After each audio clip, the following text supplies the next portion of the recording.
Welcome to Ponderize, a channel where we help you improve your study of conference talks. Today we will go over a conference talk by Elder Andersen called Following Jesus, Being a Peacemaker. I invite you to grab something to take notes with and answer these questions as we go. You can pause whenever you need to answer them. These questions will be perfect for your personal study, but you may also want to discuss these questions at your next family council, quorum meeting, relief study lesson, or group hangout. Now let's get into it.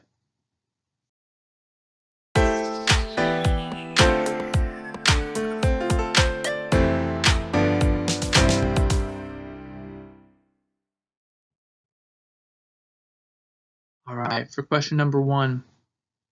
Social media posts of thoughtfulness and goodness are often quietly under the radar, while words of contempt and anger are frequently thundering in our ears. That's something Elder Andersen said. The question is, have you ever experienced the negativity of the internet and social media?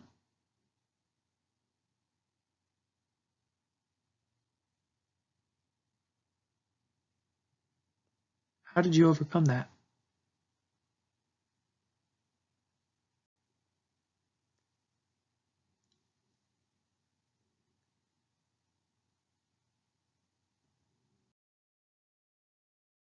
All right, the question is, how does a peacemaker calm and cool the fiery darts?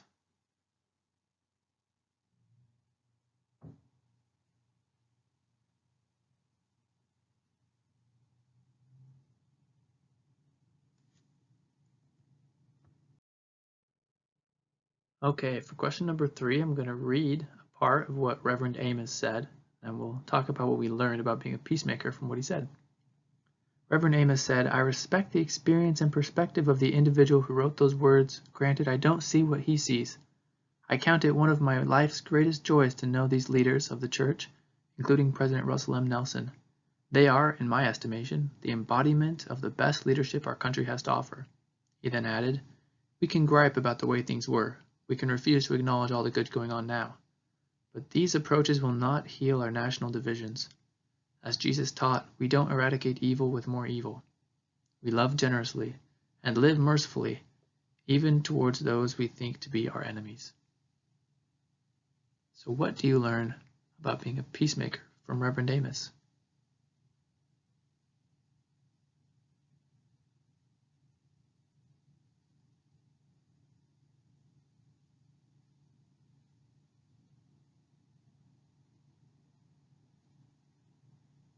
I love the part that says, we can gripe about the way things were. We can refuse to acknowledge all the good going on now. You know, there's a lot of bad things that have happened throughout history. There's a lot of things that, aren't enough today. We're not doing enough, right? At times it feels that way. But what we really need to do to solve these problems is to love. And that can be difficult too. All right. Question number 4. Peacemakers are not passive. They are persuasive in the Savior's way. What's the difference between being passive and persuasive?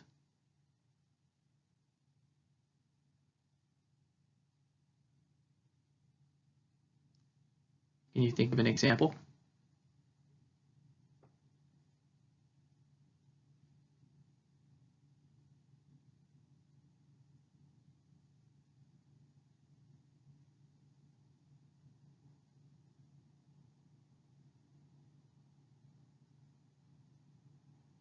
I think sometimes we think that being a peacemaker means avoiding the problem, letting it continue. Just don't do anything about it, just let it happen.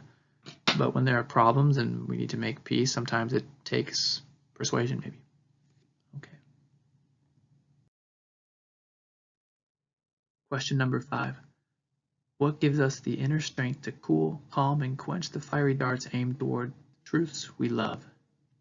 The strength comes from our faith in Jesus Christ and our faith in his words. That's something Elder Andersen said. So the question is, how does faith in Christ give you strength to be a peacemaker and quench fiery darts?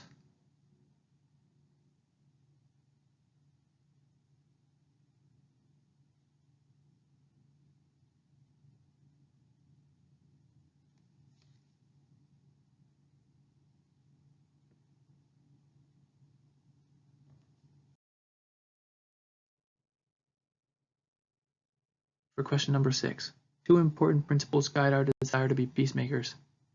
Andersen goes on to list agency and opposition in all things. So, what does agency and opposition have to do with our desire to be a peacemaker?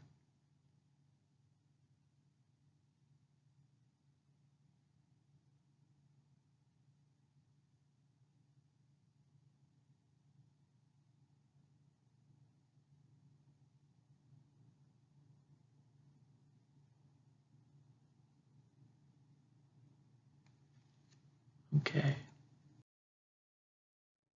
Question number 7.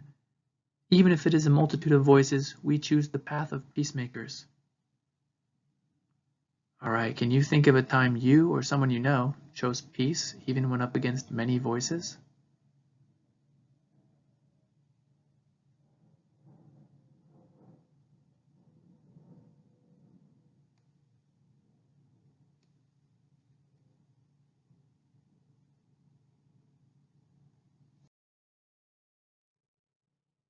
Question number 8.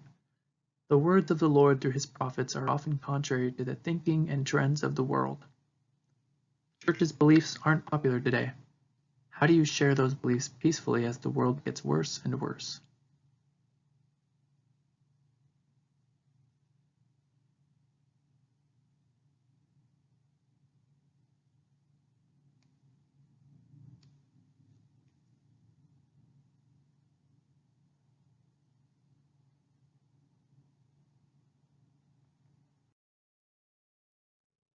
Question number 9.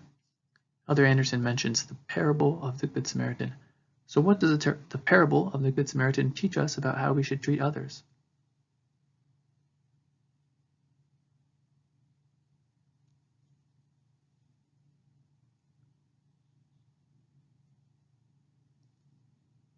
You might remember in the story that there's a Jewish man in need of help, and the Samaritan, someone who believes, completely differently, is the one that helps him. And they weren't exactly friends at the time, right? The Samaritans and the Jews. So if we are the Samaritan in the story, then who is the Jew that we would help? In other words, today, what are some groups that believe differently than us that we can help?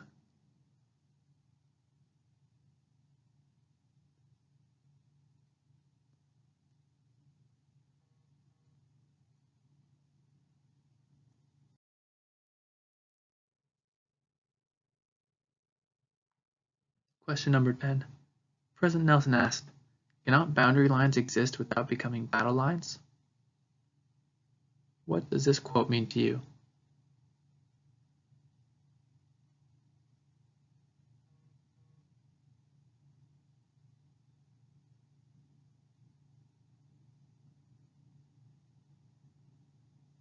How can you apply this quote to your life?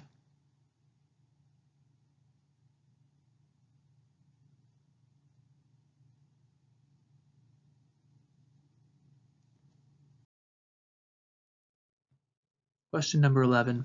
Elder Andersen explained that Jesus once remained silent when being persecuted by the chief priests. Another time, Jesus withdrew from a circle of contention when the Pharisees tried to confront him. Why do you think the Savior chose those responses?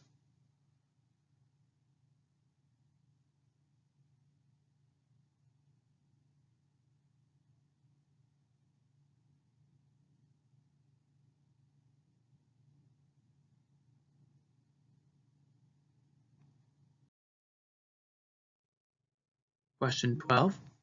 When Jesus was about to be betrayed by Judas, Jesus chose to wash the disciples' feet, and that included Judas. Then Jesus spoke about loving one another. So, what does this teach you about how to be a peacemaker in your home?